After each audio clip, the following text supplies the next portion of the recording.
So from grapes to food safety, that's what we're going to focus on right now. Now, with multiple bouts of load shedding levels in a day, how at risk are you of getting sick from your food spoiling? I know this may have been something that you've been contemplating for a while. What tips can we use to keep our food fresh? So we have food safety expert Elizabeth Mnyandu, who will give us a little bit of an idea as to what to do.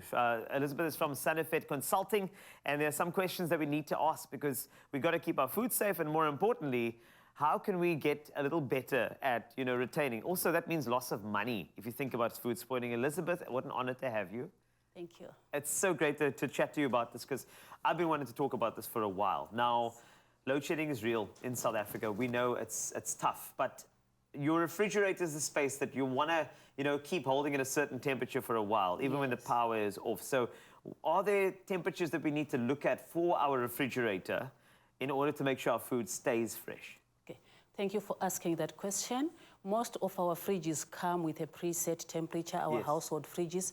Though currently in the market you can find fridges where you've got knobs where you can actually adjust higher temperatures or lower temperatures, but most standard fridges come at a preset temperature. So you will find that the fridge section operates at 7 degrees or below, whereas the freezer section operates at 0 degrees to around minus 18 degrees. I see. So there isn't much effort that a person should do except maintaining their fridge properly so that it does not lose the preset temperatures. Okay, perfect stuff. So now we've got the temperatures right, but load shedding hits. I mean, are there any sort of, ways of seeing how long, our food will remain fresh, even during bouts of load shedding in the refrigerator? Right now, standard load shedding is around 4 hours. And I will speak for the freezer. If your freezer is kept to capacity, not overloaded, but to capacity just full, it will be able to maintain the foods frozen for 4 hours. Then if in your fridge section, as long as it's kept to capacity, not overloaded, not too much space, not overloaded, it will be able to keep the food cool. But it also depends on the types of foods that are in that fridge section. For the freezer section, for 4 hours is not much of a worry, unless if it extends beyond that, maybe the fridge already has a fault, then you will have to look at other options. The fridge section, if it extends now beyond 4 hours, now it means you have to look at the type of foods that are in your fridge. What can you take out for alternative storage, and what can you still keep in the fridge for lengthened long shedding? Well, let's talk about that for a second. What type of food should we be worried about, sort of being spoiled by the load shedding bouts? And you talk about alternative storage, which really intrigues me as well. I see there's a cooler box right next to you. So let's talk about it. The foods that we should consider, should we, when they go off, or should I say not go off, but like this to get cooler, the things that we can refreeze and not refreeze?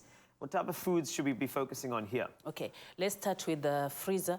Normally, the freezer, we use it for long life storage. And we keep our foods that are easily spoiled, like meat, like fish, like chicken, all those frozen foods. We also have got vegetables that come, processed vegetables that come in frozen form. Those should be kept frozen in the freezer. Like I said, within those 4 hours, you will still be safe. But there's a condition with it. You don't have to open and close the freezer frequently. It has to be kept closed. So if you know how your load shedding, the schedule is going to be, you can take out the foods that you want to use from the freezer, then you take them out and then you keep them in the fridge so that you avoid opening and closing the freezer. Then it's going to maintain that temperature and it will keep your foods frozen. So any food that is in the freezer is not prone to spoilage unless if the freezer is not working properly, or if the load shedding is extended beyond 12 hours, now the food starts thawing. Now we've got things that come in, not spoilage only, but we now have food quality that comes in. As the food is thawing, it's also losing its sensory qualities. So that's where we get worried. Then moving on to the section of the fridge, people have got a tendency of buying processed foods. By processed foods, I mean cut cabbage, cut vegetables, lettuce, and they've got maybe ready meals that they buy, ready prepared meals from the shops. Those are prone to spoilage, even in those 4 hours of load shedding. So what it means is you have to minimize buying processed foods so that for cabbage, you can buy your whole cabbage. When you buy the whole cabbage, you can actually keep it outside the fridge without it being spoiled. But then when it is cut cabbage, it has to be in the fridge. Okay, that makes sense. So the foods that are prone to spoilage on the fridge section are the processed foods. All right, so you had can you give us a quick demo? I see the cooler boxes there as well. Just a quick demo as to how, this entire process works. All right. All right. So I've got my fridge here with me, and I've got a cooler box. Now, when the things have become waste, let's say your fridge has been affected by load shedding, it's no longer working well, whilst you are looking for other options, you can take out the foods that spoil earlier, which are in the fridge section, and then use a cooler box to store them. Right. Great idea. Yes. What happens is the cooler box on its own, it will not be able to maintain a cold temperature. But in the market, we've got the ice blocks. Yes. They come in different forms. So these ice blocks, you must keep them in your freezer frozen. They don't lose, they are always at the freezing point. So what you do when the fridge has turned bad, you take out your freezer boxes and you put them in the cooler box. On the sides of the cooler box. All right. You put them on the sides of the cooler box. Then you've got your foods that are prone to spoilage. Let me just see what is in our fridge. We've got our yogurt. Right? We can take out our yogurt from here, and then we put it here, where they are what? Ice bricks. It can be kept fresh because these ice bricks are not going to freeze the yogurt, but they are going to keep it at a temperature which is less than 7 degrees, and it will be safe for consumption. We've got other foods that we can also take into the fridge. I've got examples of carrots here, right? I was talking about keeping whole food products. I want you to feel this carrot. Okay.